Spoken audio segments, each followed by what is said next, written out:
सामाजिक कुव्यवस्था ने आज फिर एक जान ले ली। भारतीय फिल्म इंडस्ट्री के होनहार अभिनेता सुशांत सिंह राजपूत ने आज आत्महत्या कर ली। इस घटना ने हम सबको अंदर से हिला के रख दिया। एक ऐसा अभिनेता जो अपने छात्र जीवन में अत्यधिक होनहार था, जिसने फिजिक्स ओलंपियाड क्लियर किया, एंट्रेंस के एग्ज़ाम निकाले और इंडिया के टॉप इंजीनियरिंग कॉलेज में वो पढ़ाई कर रहा था। जब वो अभिनय के क्षेत्र में आया तो यहाँ भी उसने झंडे गाड़े, ऐसी ऐसी फिल्मों में अभिनय किया और उसको पर्दे पर जीवंत कर दिया। आज वो सब बातें हम लोगों के आंखों के आगे से गुजर रही हैं। वो हंसी हम लोगों को आज अंदर ही अंदर एक कसक देती जा रही है कि सुशांत, तुमने ऐसा क्यों किया। मेरी ही एज के आसपास का वो अभिनेता था।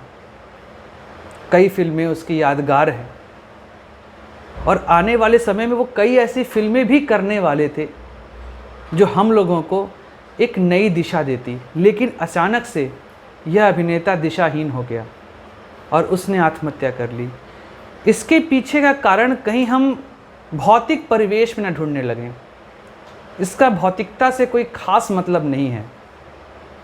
इसका मतलब उस मानसिक व्यवस्था से है जो इस समाज में लगातार व्याप्त होती जा रही है। हम सब के बीच कई ऐसे सुशांत रहते हैं जिनके मन में ये समस्या लगातार उभर रही है। उसके पीछे का कारण जानना बहुत ही आवश्यक है। क्या वो कारण है जिससे एक मनुष्य इस तरह के फैसले लेने पर मजबूर हो जा रहा है? उसको वो सही और गलत का अनुमान नहीं लग पा रहा है जो उसकी जान ले रहा है। वो क्षण सोचिए जब जीवन और मृत्यु का अंतिम सेकंड हो रहा है, जहां अगर आप रुक जाएंगे तो आप इस जीवन को आगे बढ़ा ले जाएंगे और अगर आप उससे आगे बढ़ जाएंगे तो आप इस जीवन लीला को समाप्त कर लेंगे। वो क्षण मनुष्य के दिमाग में क्या चल रहा है उस क्षण, इस पर हमें कार्य करना चाहिए। हमें सोचना चाहिए कि आखिर समाज में ऐसी व्यवस्था क्यों व्याप्त होती जा रही है। हम आसपास अपने परिवेश में ऐसी क्या चीज़ें घोलते जा रहे हैं जिससे एक मनुष्य इतना जघन्य अपराध करने के लिए तैयार हो जा रहा है। आत्महत्या, जिसे हमारी ऋषि महर्षियों ने सबसे जघन्य अपराध कहा है, एक मनुष्य स्वयं की हत्या कर रहा है, इससे बड़ा पाप इस संसार में और कुछ नहीं है। लेकिन अगर कोई मनुष्य इस अपराध को करने के लिए तैयार है तो उसकी मानसिक अवस्था उस समय क्या होगी, वो क्या उस समय सोच रहा होगा, इस पर हमें विचार करना आवश्यक है। हमें अपने आसपास के परिवेश में देखना होगा कि ऐसा क्या हो रहा है जिससे बहुत से लोग ये कार्य करने के लिए तैयार हो जा रहे हैं कि वो आत्महत्या कर ले रहे हैं। कई सारी घटनाएं आप पेपर में पढ़ेंगे तो आपको दिखाई देगी। हम सब रोज पढ़ रहे हैं। 10 साल से बच्चे से लेकर 70 साल के बुजुर्ग तक आत्महत्या की तरफ कदम बढ़ा रहे हैं। ये समाज में व्याप्त कई बुराइयों का नतीजा है जो हमें इस समय दिखाई दे रहा है। आगे बढ़ने की होड़, और वो होड़ इतनी ज़्यादा कि जो हमें किसी को पीछे खींचने से भी नहीं रोक पाती है। हम किसी को भी पकड़ के पीछे खींचना चाहते हैं। शिक्षा में आप देख ही रहे हैं कि कठिनाइयाँ कितनी ज़्यादा बढ़ चुकी हैं। माता पिता अपने बच्चों के ऊपर अपना पैशन ऐसा लादते हैं कि वो बच्चे उस पैशन के आगे दब जाते हैं।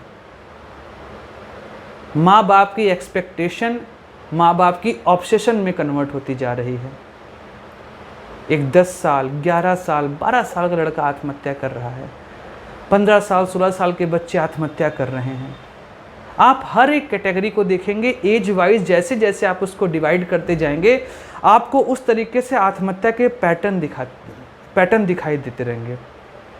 आपको उस तरीके से आत्महत्या का पैटर्न दिखाई देगा। हर उम्र के लोग यहाँ पर शामिल हैं आत्महत्या करने पे। ये सवाल हमें सोचना चाहिए।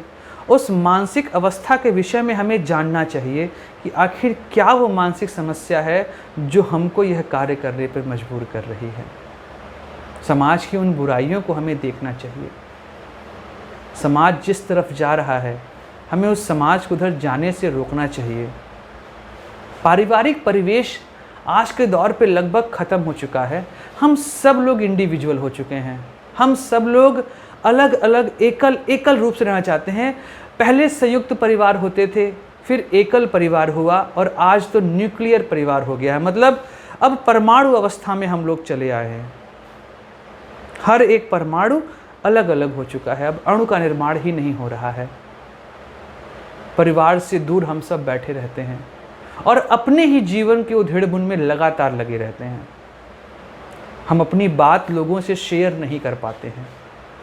हम ये कह नहीं पाते हैं कि हाँ, मुझे समस्या है।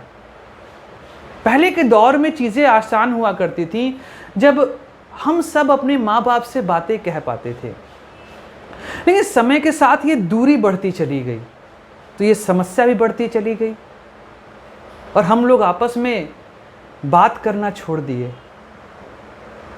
बड़े छोटों से अपनी बातें नहीं कहते हैं और छोटे भी बड़े से अपनी समस्या का निदान नहीं पा रहे हैं। तो ये जो कम्युनिकेशन गैप हम लोगों के बीच बनना शुरू हुआ है, वो इस समाज के और इस समाज में होने वाले हर आत्महत्या का सबसे बड़ा कारण है। भारत विश्व में आत्महत्या करने वाले देशों में अग्रणी स्थानों में से एक है। भारत में आत्महत्या का लेवल बहुत ज़्यादा है और ख़ासकर इसमें युवा शामिल हो रहे हैं। किसी बच्चे को मोबाइल नहीं दिया गया तो उसने आत्महत्या कर ली। किसी बच्चे की बात नहीं मानी गई तो उसने आत्महत्या कर ली। दो मेल और फीमेल शादी करना चाह रहे हैं, वहाँ पर सामाजिक बंधनों ने आकर उनको रोक दिया, उन्होंने आत्महत्या कर ली। एग्ज़ाम नहीं निकला, आत्महत्या कर लिया। कोई जॉब कर रहे थे, उस जॉब के छूटने पर आत्महत्या कर लिया।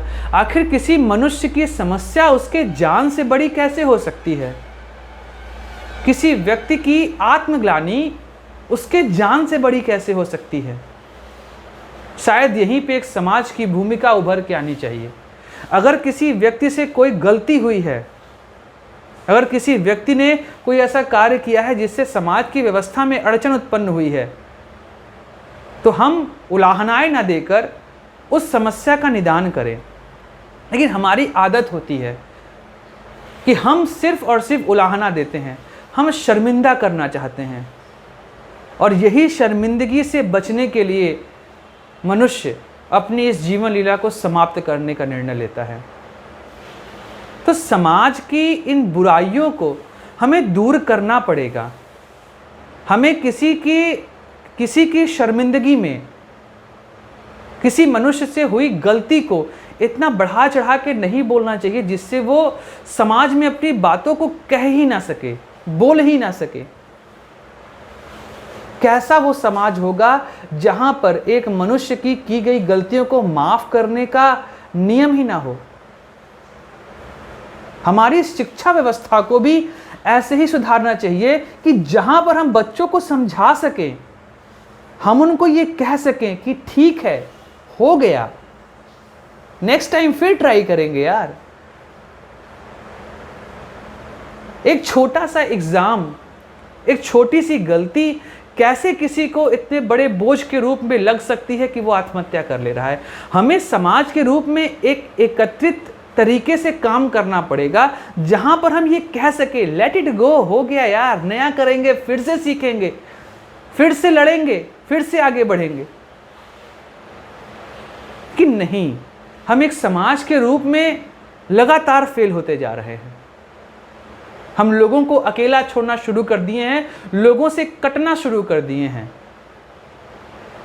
हम अपने दोस्त यार मित्रों से बात करने में संकोच करते हैं, अपने माँ बाप से अपनी समस्या कहने में संकोच करते हैं। किस लिए? किस बात की शर्मिंदगी है? अरे अपने लोगों से अगर हम अपनी बात कहेंगे तो उस बात का हल निकलेगा, एक निर्णय लिया जाएगा जिससे मनुष्य के रूप में हम वापस से आगे आ सकें, समाज के लिए कुछ कर सकें। मनुष्य को बुद्धि दी गई है इसीलिए कि वो सोच सकता है। कभी आपने किसी पेड़ को आत्महत्या करते देखा है? कभी कोई पौधा अपने जड़ों से उखड़ के आत्महत्या कर लिया हो। लेकिन मनुष्य जिसको भगवान ने सोचने समझने की शक्ति दी है, वो मनुष्य आत्महत्या कर ले रहा है। तो ये कहीं ना कहीं हमारे शिक्षा तंत्र का, हमारी सामाजिक व्यवस्था का दोष है। और इस दोष को दूर हम तभी कर सकते हैं जब हम एक साथ एकत्रित हों, बात करें, लोगों को उलाहनाएं देना बंद करें, उनको शर्मिंदा होते देखने में खुशी का अनुभव ना करें। ये कैसा समाज है जहां पर किसी मनुष्य के मरने पर भी हम खुश हो रहे हैं? ये कैसा समाज है जो अपने आत्मिक संतोष के लिए, अपने आत्मिक दंभ के लिए किसी इंसान के मरने पर भी खुश हो रहा है, तरह तरह की बातें कह रहा है कि ये तो नियम है उनका करने का। कैसे नियम है? वो अपना जीवन का निर्वाह कर रहा है अपने तरीके से, आप अपने जीवन का निर्वाह कर रहे हैं अपने तरीके से, तो कैसे आप अच्छे हुए, कैसे वो बुरा हो गया? तो जब तक हम यही सोचते रह जाएंगे कि हम ही सर्वश्रेष्ठ हैं, समाज में यही होता रहेगा। हमें इससे आगे बढ़ना पड़ेगा, हमें एक दूसरे का साथ देना पड़ेगा, हमें बातें करनी पड़ेंगी। यूं चुप रहकर कुछ नहीं हो सकता। शांति समस्या का हल है, लेकिन शांति, चुप रहना नहीं हल है। शांत रहने और चुप रहने में बहुत बड़ा अंतर है। हमें उस अंतर को समझना पड़ेगा। यूं मुंह फेर के हम चले जाते हैं किसी के जिंदगी से, और सामने वाला अपने जीवन की सारी उम्मीदों को खो देता है और वो ऐसा जघन्य अपराध करने का कदम उठाता है, तो एक समाज के रूप में हम फेल हो रहे हैं। हमें इस पे सोचना चाहिए और एक समाज के रूप में इस व्यवस्था को सुधारना चाहिए। जो आज की घटना हुई है वो अंदर से हृदय विदारक है। ऐसा इसलिए और लग रहा है कि हम सब सेम एज ग्रुप के हैं और हमारे ही बीच से एक हमारा दोस्त हमें छोड़ के चला गया। ये दुख कई सालों तक अंदर रहेगा और हो सकता है सारे जीवन ये अंदर रहे। इस दुख को कोई छीन नहीं सकता, लेकिन हमें ऐसा प्रयास एक समाज के रूप में करना चाहिए जिसमें हम ये कह सकें कि और कोई सुशांत अब नहीं होगा, अब किसी को सुशांत बनने नहीं दिया जाएगा, अब कोई और प्रत्युषा बनर्जी नहीं होगी, अब कोई और कुशल पंजाबी नहीं होगा, अब कोई और जिया खान नहीं होगी, और कई वो बच्चे नहीं होंगे जिन्होंने एग्ज़ाम के डर और एग्ज़ाम के फेल होने पर आत्महत्या कर ली। हमें इन सब आत्महत्याओं को रोकना पड़ेगा और एक समाज के रूप में सशक्त होकर आगे आना पड़ेगा और ऐसे लोगों को अपने साथ मिलाना पड़ेगा जो अपने आप को अलग करते जा रहे हैं। नमस्कार।